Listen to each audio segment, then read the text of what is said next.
Hey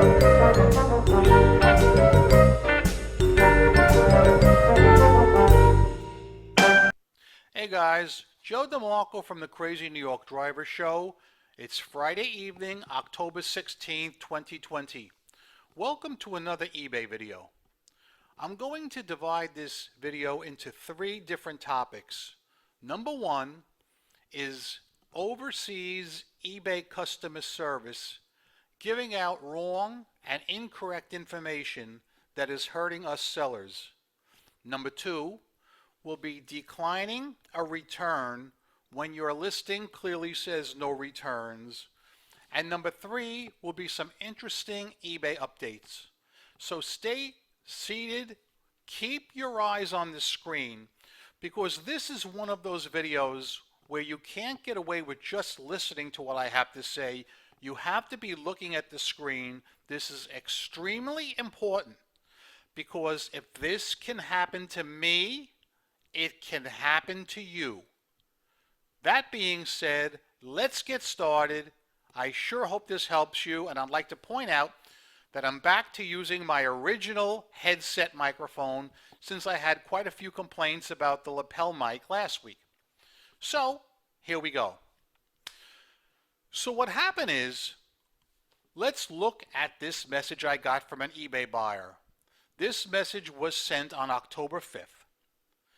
Thank you for the prompt shipping, but I no longer need the hubcap.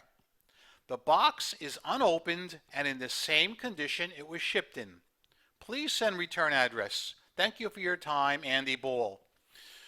When I received this particular message, on its face, everything looks totally legit, because I did actually sell one of these Ford Aerostar hubcaps a week or so before.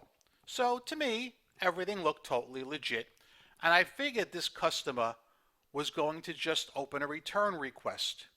There is no way I'm going to send any personal contact information in the eBay contact system. So a few days go by, a week goes by, and he never opens a return request. So what happened is yesterday, which was the 15th, I received this from him. Hubcap Joe's, this is my order number. It was returned on October 6th and received at your location on October 7th. As of this date, October 14th was actually Wednesday night. And now I remember, he emailed me this in the middle of the night when I'm sleeping. I have not received my refund. Please advise as to when the refund will be processed.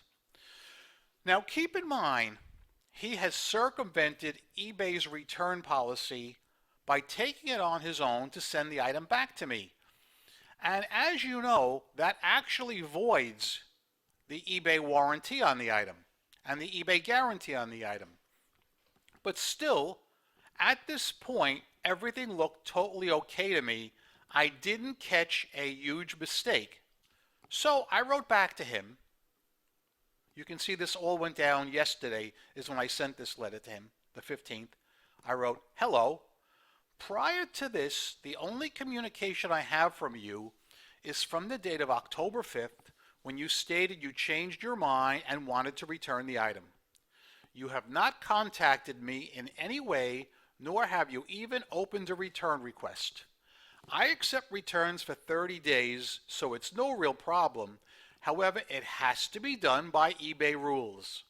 I have to assume that you have never returned an item on eBay before, so I will give you the exact instructions on how to do it right now. First of all, go to your purchase history and select Return Item. Then select the choice Change Mind. Once you hit the word Submit, the return will be automatically accepted for you. Then all you have to do is upload the tracking number in the required field. Either use eBay labels, which is the easiest way, or if you prefer, you could just ship it on your own and upload your own tracking number. Remember, I cannot do anything at all until you begin the return request process. All the best, Joe. Now, all he has to do is open a return request, and he's set. Now he can manually upload the tracking, which of course he never did. I'll get to that in a second. Keep in mind, as I said, this was yesterday, October 15th, 2020. Now last night at 6 o'clock, I attended eBay Upfront, which was a big event for New York and New Jersey sellers on eBay. It was a live event. And at the end of the video, we'll go over that. So I wasn't on eBay from 6 p.m. to 9 p.m. So here's what happened. Now, here's where you have to pay close attention. Look at the timestamp. October 15, 2020, 6:28 p.m. The buyer is returning this item. But now look, it's a different name than the one that's been contacting me. Let's go back. See that guy versus that guy. It's two different names. This guy, the original guy that's been contacting me, has a feedback of 8, I believe. And this guy has a feedback of 0. So I realized this guy is juggling several eBay buyer accounts at one time. And he got mixed up with them. But that in itself is okay. I don't see anything really wrong with that. So I get the return request, but I didn't know it because I was attending the eBay Open event. Again, carefully look. 6:28 p.m. I get a return request. Next message. Your funds are on hold due to a request. This is standard procedure. This is 6:30 p.m. Okay? Next. 7:08 p.m. 38 minutes later, the buyer escalated a case against me. This should not be allowed to happen. Any seller is given 2 days to respond to a return request. Everybody knows that. But 7:08 p.m., 38 minutes later, he's allowed to escalate this case against me. And guess what happens after that? The case was closed with a refund to the buyer at 7:27 p.m. Only about 19 minutes after opening this case against me, the Philippine eBay Overseas Customer Service Center closed this case against me, and to rub salt in the wound, listen to this. A refund of $42 was issued on October 15th to the buyer. The refund includes the purchase price plus original shipping. At no point did the buyer demand the original shipping back. He was actually honest and admitted that he changed his mind. That is buyer remorse, so he should only have gotten the purchase price back. Those of you guys who have been watching my videos all year probably remember 5 previous videos I did with the same thing happening. I reiterate, the eBay Overseas Philippine Customer Service Center is a disaster. They don't know what the hell they're doing. There's an old saying, you get what you pay for. I never have this problem with eBay Concierge, located right here in the USA. So today, on October 16th, I called up, got a representative here in the USA, showed him all the screenshots I just showed you guys, and he said the same thing. This should never have happened, and he was very, very candid and said he has seen quite a few cases where the Overseas Philippine Customer Service Center is jumping the gun and immediately closing cases in favor of the buyer when they shouldn't be doing so. I'm making this informative video, hopefully, to show you guys what you have to do if this happens to you. Please, guys, always stay alert. Every dollar counts. You can clearly see that, in my opinion, this buyer meant no harm. He just changed his mind and he wanted a refund on the item. He obviously doesn't know eBay. He's juggling several accounts and he doesn't know how to return anything. That being said, eBay Overseas Customer Service failed once again. I hope you found this part of the video helpful. Now we're going to transition to returns. As you probably know, I get at least 3 to 5 returns per week, and shortly I'm going to probably up that and from now on say 5 to 7 returns per week.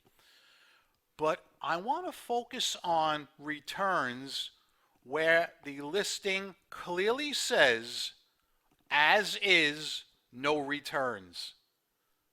Let's get to that section of the video right now. At this time, guys, I would like to walk you through a return on eBay. What makes this a little bit unusual is the fact that I am not accepting returns on this particular item. It is all sales final, and it clearly says that in the listing. But let me walk you through all the screens right now because I've noticed some important nuances here that I want to share with you. First of all, we have our generic return screen. Return requested, 1994 to 2004 Ford Mustang alloy wheel center cap hubcap. Let us now for a moment jump to the return details, if I may. The buyer requested a return, but you're not obligated to accept a return for this item.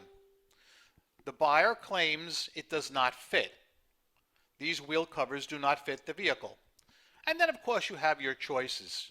Accept the return, where the buyer will pay return shipping, and eBay will provide them with all the return details, and that we have to wait until we get the item back before we refund the buyer.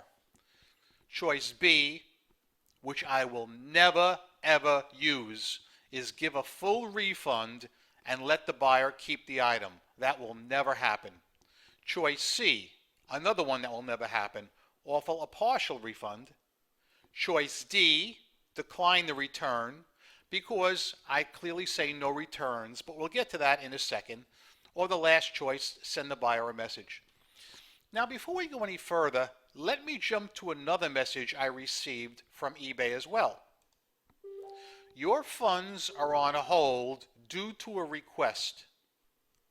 Now, does it seem weird to you guys that this item was sold as is with no returns? eBay is telling me that I do not have to take the return, but yet they're snatching my funds and putting them on hold? This is something I've only noticed since I've been inducted with managed payments. And I'd like to know your guys' view on this, what you think about this policy. Now, let us go to the item, and I'm going to show you why this upsets me so much. Of all the items I've ever sold on eBay, no one item has given me more trouble than these Mustang center caps.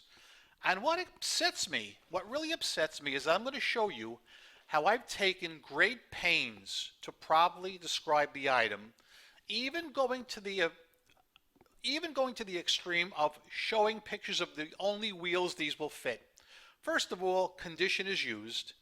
Very clearly, compare your part number before ordering, as several styles were used and no returns will be, let me shoot down here, hey, right here, compared to, no returns will be accepted. Daily driver condition, blah, blah, blah. Here is the original part number, right there. There's your part number from Ford. Now, as far as the pictures are concerned, look, well, let me go back down to the description. Right here, look, read this. The last 4 pictures will show the wheel this cap will fit. These pictures are for reference only. This shows, back here, wheel number 1. Look clearly at it. Wheel number 2, wheel number 3, wheel number 4. All the customer has to do is go downstairs and simply look at his wheel. But if he really wants to do a good job, he would look at his wheel, remove one of his current caps, and make sure the part number matches. Now, going back up here, look, returns. Seller does not accept returns. I'm really shocked how some people don't read. I don't think anybody watching this video will argue the fact that I did due diligence by showing the pictures of every wheel that these caps will fit, by describing them, by listing the part number, and all that. And oh, one more thing that really put me over the edge. When he purchased these, he manually changed the quantity from 1 to 2. That shows intent on his part. If he would have bought just one, I would have said, hey, he's just your average run-of-the-mill guy that doesn't read. But he actually went out of his way to change the 1 to a 2 and buy 2 of these, and did not check his wheel, did not check his part number, totally ignored the returns, totally ignored that, and now is attempting a return. And what choice do you think I'm going to pick? Now let me give you a little hint, as I told you earlier. It's not going to be this one. It's not going to be this one, okay? This one is really a moot topic. So that really leaves either decline or accept. Now I know when you decline a return, you get a screen to type in a few comments. And I will be typing in those comments. Normally I would do it right now, but it's going to take me too long because I'm going to write a long story and illustrate how I go through all the trouble to post pictures of these wheels, part numbers, and everything. And there are some buyers that just do not read. And if anybody is wondering, yes, I have already blocked this customer so they cannot make this mistake again, at least not with me. But all right, that's it for now on this. Let's get back to the video. Okay, guys, this week I attended 2 eBay Live events. Wednesday afternoon, they had the monthly seller check-in, which is a live presentation that eBay puts out for certain top-rated sellers and influencers. And then last night, I attended the eBay Upfront event, which was for New York and New Jersey sellers. But let's start out right now and talk about the eBay seller check-in. I think this screen would be of some interest to Dennis Copper and any other software engineers that happen to be watching this video. In the top screen, the top picture here, this is the engineering center, or the hub of activity, and you can see it's actually empty because all the engineers are working from their homes, as you can see at the bottom. eBay says there's actually one person, and only one person, running the control center at this time because of the COVID restrictions, and that all the other employees are working from their houses. As I said earlier, I thought this would be of special interest to our software engineers out there, Dennis Copper and anybody else. Please comment, weigh in, and could I please have your opinion on what you see in these screens? Because I am a layman. I don't have the software knowledge and engineering knowledge that you guys have, so please share with me what you see. Okay? Next, I'd like to talk a little bit about contacting seller support, because a lot of you guys have complained that you cannot get a phone call back from eBay. So what you need to do is you have to be logged in, of course, and just go to ebay.com/sellerhelp. And it says from there you can address whatever problem you have. And if you can't solve your problem, click on Need More Help and then contact us to get a call back.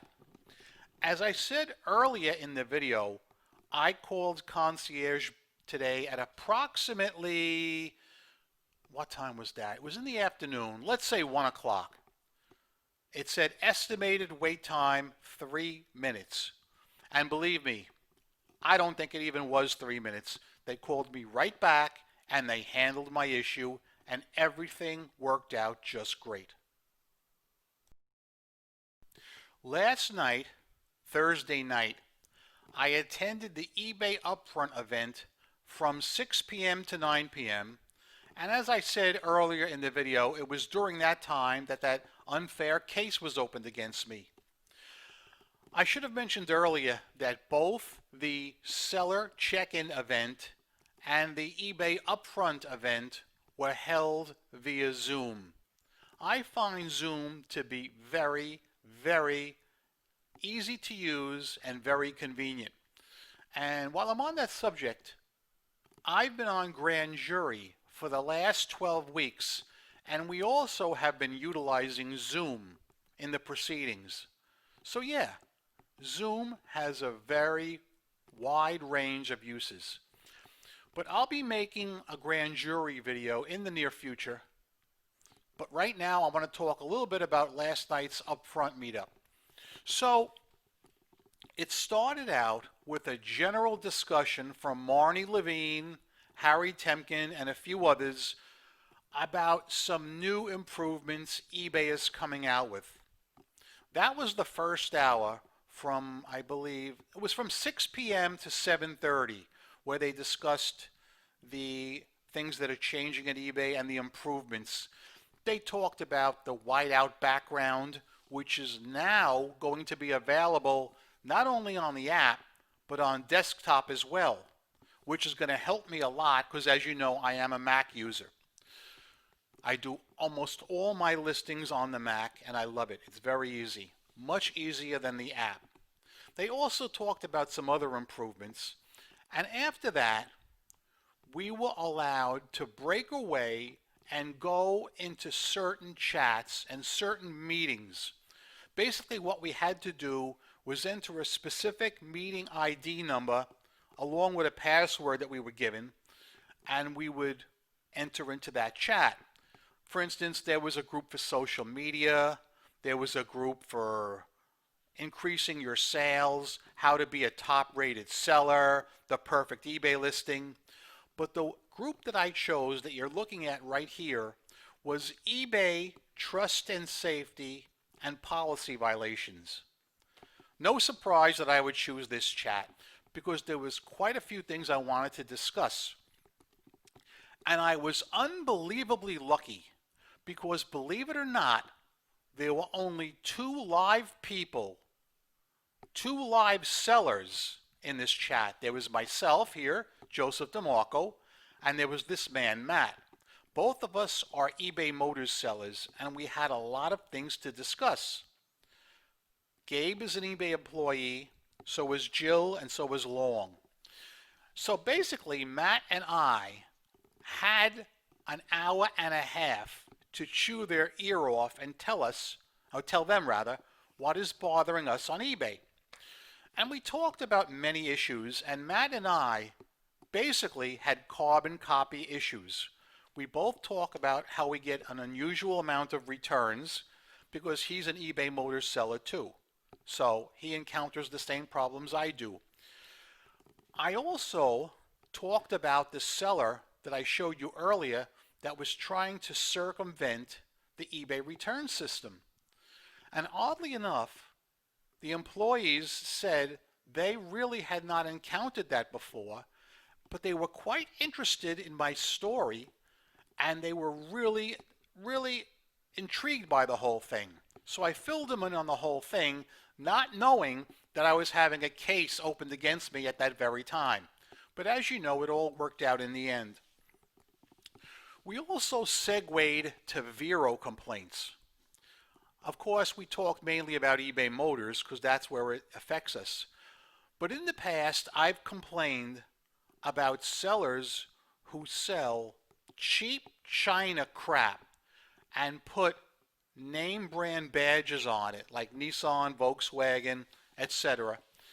And I explained to them how frustrating it is because eBay will not act because eBay is not the Vero rights holder. The automotive company is. And these guys were unusually interested in what I was saying. And they said, Joseph, do you have any examples for us? I said, I certainly do. There's one person who is prolific with this.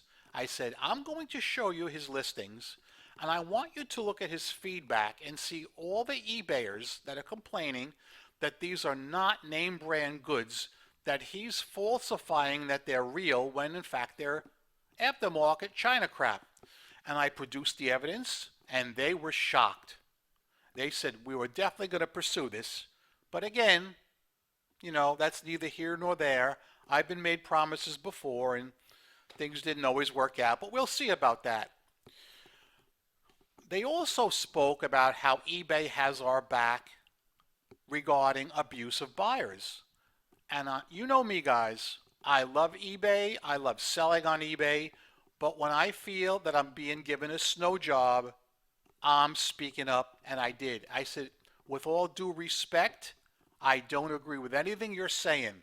I said, I can show you examples right now on my videos where I can show you eBay buyers who have negged 30 or more sellers in a row, and they continue to do it with impunity. They said, of course, well, we're really interested in seeing that. We would think that, eBay would put a stop to that. I said, well, eBay is not putting a stop to that. That's why I have to come out and I have to bring these things out in the open. I want a safe trading environment, and I am a friend of the seller. So as I said, I spoke to these good people for an hour and a half, from 7:30 to 9 p.m. last night. And I actually would have kept talking, only the event ended at 9 o'clock p.m. So my point here, guys, is, and I think you know this, I am a crusader for you sellers. All right? I am an eBay seller myself. I've been doing it for 21 years, and I'm going to continue doing it. I am very happy with the reception I got from the eBay employees last night. They were all very nice and accommodating, and they took a lot of notes. And one of the things that I was able to prove, and even Matt, this man right here, he didn't know about this, and he's an eBay Motors seller too.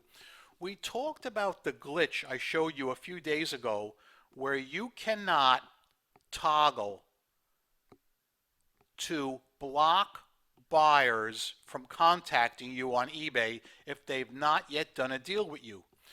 Not only did Matt not know it, Gabe, Jill, and Long, they all thought that I was whistling Dixie. They did not believe me. I said, okay, everybody stop right here. I said, this stops right now. I said, I would like each of you guys to stop what you're doing, go on to your eBay account, toggle that switch over, leave that screen, go to the main screen, and come back, and you tell me what you see. And let me tell you something. Their jaws dropped. They said, Joseph, you're 100% correct. We don't know if this is a glitch or if this is intentional, but I'm going to actually forward a ticket in right now, and we're going to find out what's going on. So guys, hopefully something will be done about that. I am fighting for you. You're a seller. I'm a seller. We want to make money on eBay. That's why I'm out here once or twice a week. That being said, guys, I think I've really talked enough this week. I hope you have found at least some parts of this video helpful. Let me tell you something, guys. It was a lot of work to put this video together and assemble all these screenshots, but I don't mind doing it. Why? Because I'm Crazy New York Driver and you're not. Thank you for watching this video. Each week I make these videos to try and help you stay successful on eBay. If you think I'm doing a good job, please leave me a thumbs up. It tells me I'm on point and appreciated. If you don't think I did a good job, Tell me in the comments section what you want me to hit up next week, and I'll try very hard to do so. Remember, I'm a seller friend, not a seller skeptic or critic of any kind. I've solved a lot of problems. I'm still making money online. I've never worn a mask, and I never will, because I feel that's unscrupulous and I feel it's dishonest. Heck, I'm a CEO and a CFO of my own company. So yeah, guys, go out there and make a ton of money on eBay. Rock on, peace, and don't be fetchy!